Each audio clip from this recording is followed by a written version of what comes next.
Desire. In the simplest of terms, it means to have a strong want for something or wish for something to happen. Now, one of the most common and great examples of desire is knowledge.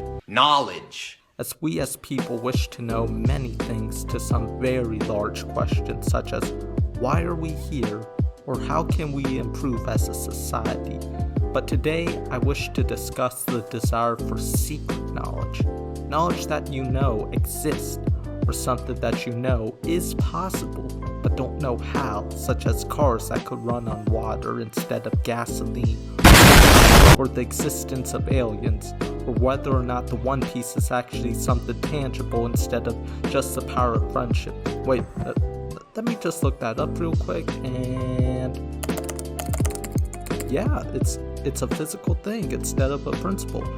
And how that desire for a solid answer can become a need so desperate to be satisfied that one could drive themselves mad searching for the answer.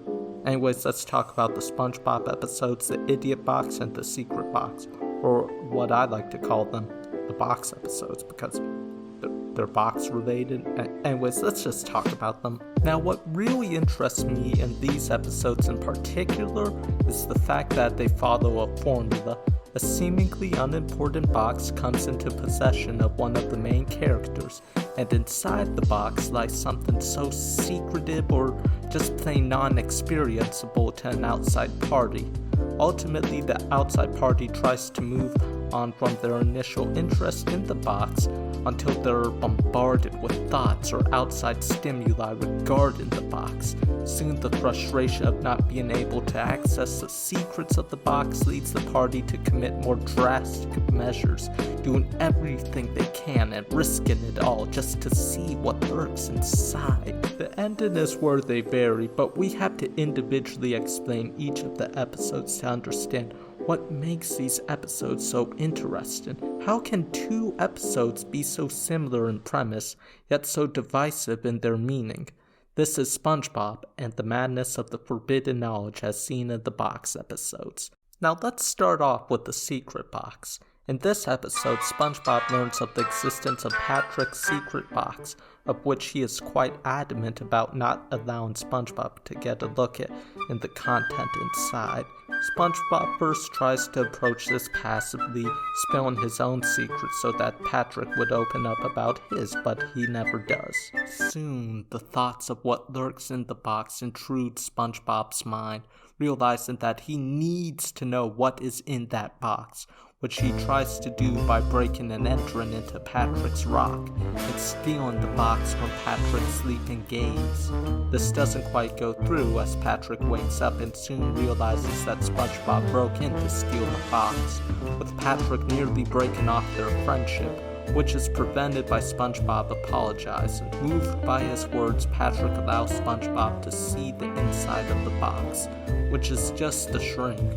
Though SpongeBob isn't really tripping over it, his curiosity is satiated, and so he leaves in peace, with Patrick alone and revealing that the shrink was a diversion, and the true secret of the box is in fact a humiliated photo of SpongeBob at a Christmas party. Now let's analyze what this means.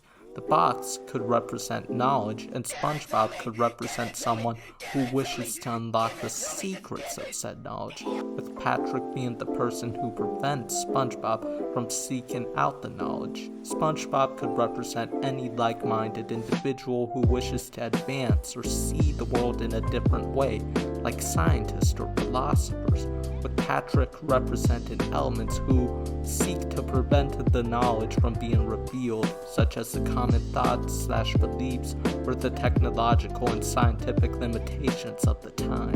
Ultimately, Patrick's religion of the box could be read as an overcoming of said obstacles, allowing for a chance for the visionary to explore the secret knowledge. However, SpongeBob viewing the box and seeing the shrink with his curiosity finally satisfied could represent archaic thought, only being able to see part of the picture instead of the whole thing, with this being verified by Patrick pulling the shrink to reveal the photo, reflecting that there is always more to uncover. Overall, this episode is not so much about finding the answer, but rather experiencing the chase for an answer, as sometimes we would prefer the chase as it gives us purpose to find out why things are the way they are. A race completed out of the need to continue on instead of crossing the finish line. Okay, now let's talk about the Idiot Box, which follows a very similar format. SpongeBob and Patrick order a flat screen TV and only use the box to play with, using their imagination. With Squidward taking the TV and believing them to be idiots for not using the TV and just playing with their imagination.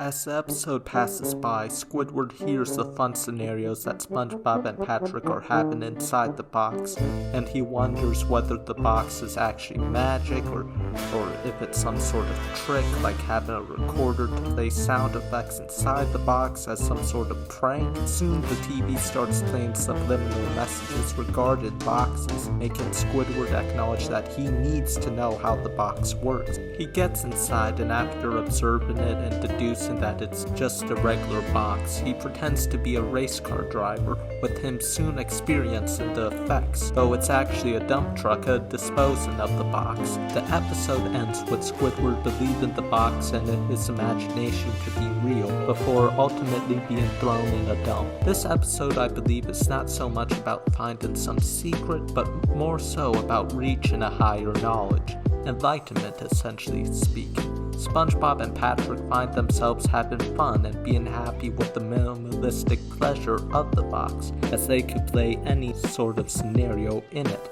with Squidward using the flat screen TV since they are not using it, thinking that the duo are foolish for passing up the TV just to play in the box. Now we could read the flat screen TV as a worldly or material pleasure, since TV is seen as something that you find entertaining with high consumption. Squidward finds himself unfulfilled watching the TV, with SpongeBob and Patrick finding the box to be quite entertaining and fulfilling. When Squidward hears the noise coming from the duo playing, he is bewildered that they are actually having fun, and their imagination is so strong that it just feels real.